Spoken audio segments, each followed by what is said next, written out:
Hi friends, ನಿತ್ಯ ಸವಿ ಚಾನಲ್ಗೆ ಸ್ವಾಗತ. ಇವತ್ತು ನಾನು ಒಂದೇ ಹಿಟ್ಟಿನಲ್ಲಿ ಸಾಫ್ಟ್ ಮತ್ತು ರೋಸ್ಟ್ ಆಗಿರೋ ದೋಸೆ ಮಾಡ್ತಾಯಿದ್ದೀನಿ. ತುಂಬಾ ಚೆನ್ನಾಗಿರುತ್ತೆ. ಮಕ್ಕಳು ಒಂದೊಂದು ಸಲ ಸಾಫ್ಟ್ ಆಗಿರೋ ದೋಸೆ ಮತ್ತು ರೋಸ್ಟ್ ಆಗಿರೋ ದೋಸೆ ಬೇಕಂತಾರೆ. ಒಂದೇ ಸಲ ಮಾಡಿಕೊಡ್ಬೋದು. ಹೇಗೆ ಮಾಡೋದು, ಏನೆಲ್ಲ ಇಂಗ್ರೀಡಿಯೆಂಟ್ಸ್ ಬೇಕಂತೇಳಿ ನೋಡುವ. ಒಂದು 6 ಅವರ್ ಅಕ್ಕಿ ನೆನೆಸಿ ಇಟ್ಕೊಂಡಿದ್ದೀನಿ. ಇದರಲ್ಲಿ 3 ಲೋಟ ಆಗುವಷ್ಟು ಅಕ್ಕಿ ತೊಗೊಂಡಿದ್ದೀನಿ.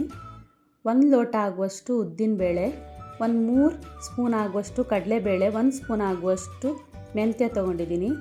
ಇದನ್ನು ನಾನು 6 ಅವರ್ ನೆನೆಸಿ ಇಟ್ಕೊಂಡಿದ್ದೀನಿ. 1 ಬೌಲ್ ಆಗುವಷ್ಟು ಅವಲಕ್ಕಿ ತೊಗೊಂಡಿದ್ದೀನಿ. ಇದು ನೆನೆಸಿ ಇಟ್ಕೊಂಡಿದ್ದೀನಿ. 1/4 ಕಪ್ ಆಗುವಷ್ಟು ಸಬ್ಬಕ್ಕಿ ತೊಗೊಂಡಿದ್ದೀನಿ. ಈಗ ಇದನ್ನೆಲ್ಲ ನೀಟಾಗಿ ತೊಳೆದಿಟ್ಕೊಂಡಿದ್ದೀನಿ. ಈಗ ಒಂದು ಮಿಕ್ಸಿ ಜಾರಿಗೆ ಉದ್ದಿನಬೇಳೆ, ಅವಲಕ್ಕಿ, ಕಡಲೆಬೇಳೆ ಮತ್ತು ಸಬ್ಬಕ್ಕಿ ಇದನ್ನೆಲ್ಲ ಹಾಕ್ಕೊಂಡು ನುಣ್ಣಗೆ ಈಗ ರುಬ್ಕೊತೀನಿ.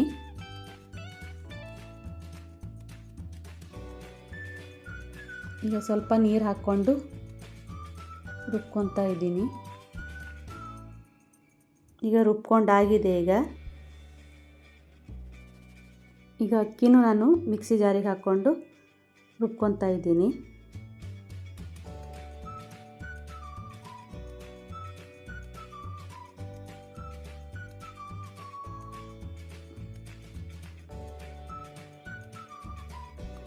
ಈಗ ಅಕ್ಕಿನೂ ರುಬ್ಕೊಂಡಾಗಿದೆ.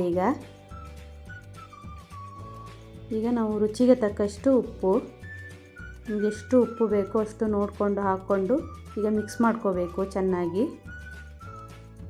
ಈಗ ನೈಟೆಲ್ಲ ಇದು ಹಾಗೆ ಇಡ್ತೀನಿ. ಈಗ ಚೆನ್ನಾಗಿ ಇದು ಮಿಕ್ಸ್ ಆಗಿದೆ.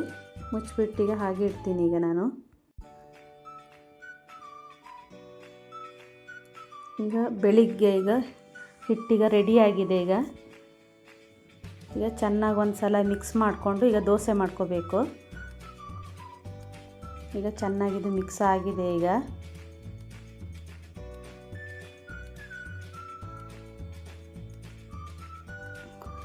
ಈಗ ಒಂದು ತವಾ ಇಟ್ಕೊಂಡಿದ್ದೀನಿ. ಸ್ವಲ್ಪ ಆಯಿಲ್ ಸ್ಪ್ರೆಡ್ ಮಾಡಿಕೊಂಡು ಈಗ ನಾವು ದೋಸೆ ಹಾಕ್ಕೊತಾ ಇದ್ದೀನಿ.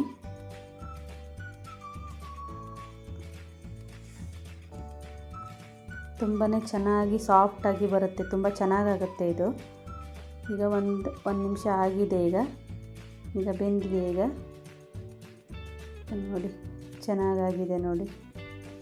ಈಗ ನಾನು ಉಲ್ಟಾ ಮಾಡ್ಕೊತಾ ಇದ್ದೀನಿ.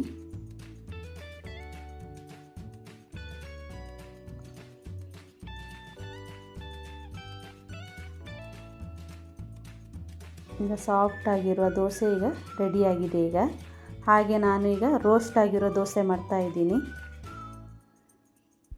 ಈಗ ಅದೇ ಹಿಟ್ಟಲ್ಲಿ ನಾನೀಗ ರೋಸ್ಟ್ ಆಗಿರೋ ದೋಸೆ ಮಾಡ್ತಾಯಿದ್ದೀನಿ.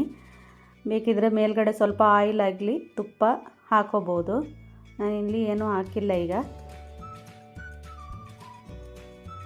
ಈಗ ರೋಸ್ಟ್ ಆಗಿರೋ ದೋಸೆ ಈಗ ರೆಡಿಯಾಗಿದೆ. ತುಂಬಾ ಚೆನ್ನಾಗಾಗುತ್ತೆ.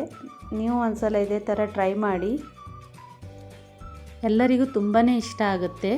ಇದ್ರ ಜೊತೆ ಚಟ್ನಿ, ಆಲೂಗಡ್ಡೆ ಪಲ್ಯ ಯಾವುದ್ರ ಜೊತೆನೂ ಬೇಕಾದರೂ ಹಾಕ್ಕೊಂಡು ತಿನ್ಬೋದು. ತುಂಬಾ ಚೆನ್ನಾಗಾಗುತ್ತೆ. ಮಕ್ಕಳಂತೂ ತುಂಬಾ ಇಷ್ಟಪಡ್ತಾರೆ. ಇವತ್ತಿನ ಈ ರೆಸಿಪಿ ಇಷ್ಟವಾದರೆ ಲೈಕ್ ಮಾಡಿ, ಸಬ್ಸ್ಕ್ರೈಬ್ ಮಾಡಿ, ಫ್ಯಾಮಿಲಿ ಫ್ರೆಂಡ್ ಜೊತೆ ಶೇರ್ ಮಾಡಿ. Thank you for watching.